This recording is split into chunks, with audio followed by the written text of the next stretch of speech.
Okay, let's talk about a genre that's been around for over 40 years, but somehow it seems to get more and more confusing every year. Yep, we're talking about synth pop. So, what exactly is it today? I mean, on one hand, you've got the absolute legends, the architects of the sound, Depeche Mode, The Human League, Yazoo. You hear them, you know exactly what it is. But then you have artists topping playlists right now, Shiverches, Nation of Language, Magdalena Bay. And they're also called synth pop, but they sound so different.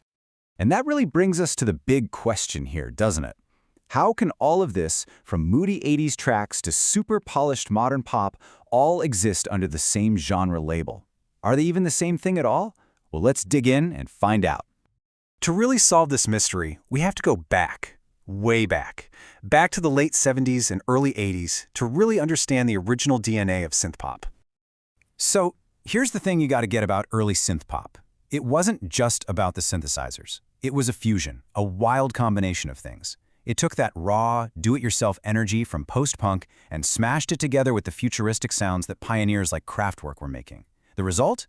Pop music, for sure, but with this brand new electronic heartbeat. And this whole thing happened incredibly fast.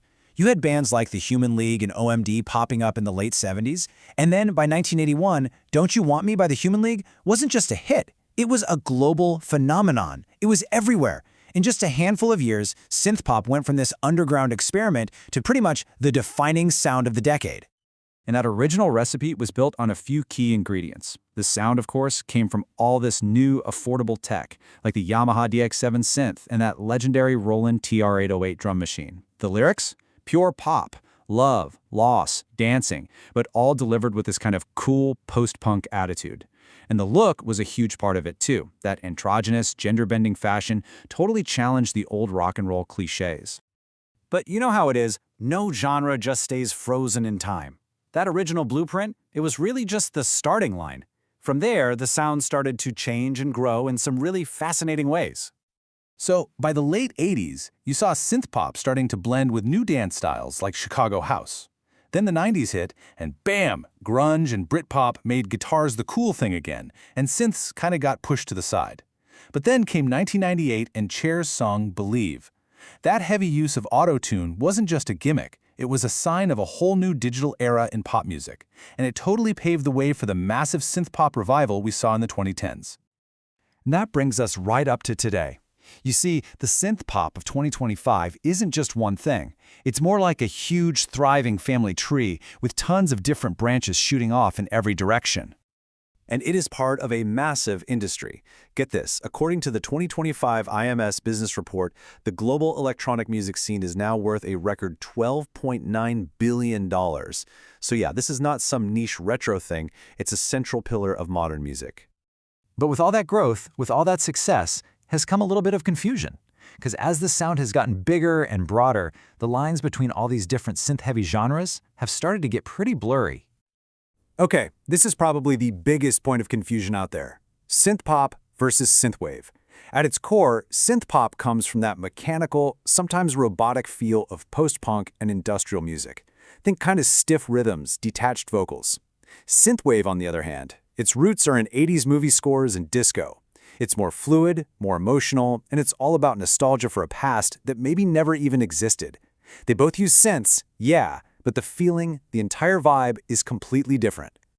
And even if we just stick to the artists that get called synth pop today, the diversity is just staggering. I mean, just look at this spectrum. On one end, you've got the dark, industrial-leaning sound of a group like Boy Harsher. It's cold, it's sharp, it's intense. Then you can do a complete 180 and get the incredibly passionate, almost theatrical performance of a band like Future Islands. It feels so raw and so human. Or you could go in a totally different direction, into the shadowy, gothic world of Twin Tribes, which pulls from a much darker, more atmospheric place. Meanwhile, you have an artist like Corinne, who gives you that classic, driving, high-energy vibe that's made for the dance floor. And finally, you've got the hyper-modern, almost chaotic, totally online pop of Magdalena Bay. 5 completely different sounds, all flying under that same synth pop banner. Okay, so after running through the history and checking out the wild landscape of today, let's circle back to our original question and try to land on a verdict. Is it still one thing, or has it just become something else entirely? And you know what? The best answer we found actually comes from a Reddit user, Just a Leaping Frog, who just nailed it. They said, I think of synth pop the same way I do rock, like umbrella term. And that is perfect, right? You wouldn't say Elvis and, I don't know, Arcade Fire are the same sound, but they both definitely fall under the rock umbrella. And at the end of the day, that's the real takeaway. Synth pop isn't a single specific sound anymore. It's a movement. It's a huge category of music that's united by a shared history and a shared set of tools, synthesizers and drum machines. Its influence has just gotten way too big to be squeezed into one little box. It's kind of funny to think that synth pop started as one generation's idea of what the future would sound like. So the question for us now is, after 40 years of evolving and splitting into all these new forms, what kind of future is it imagining for us today?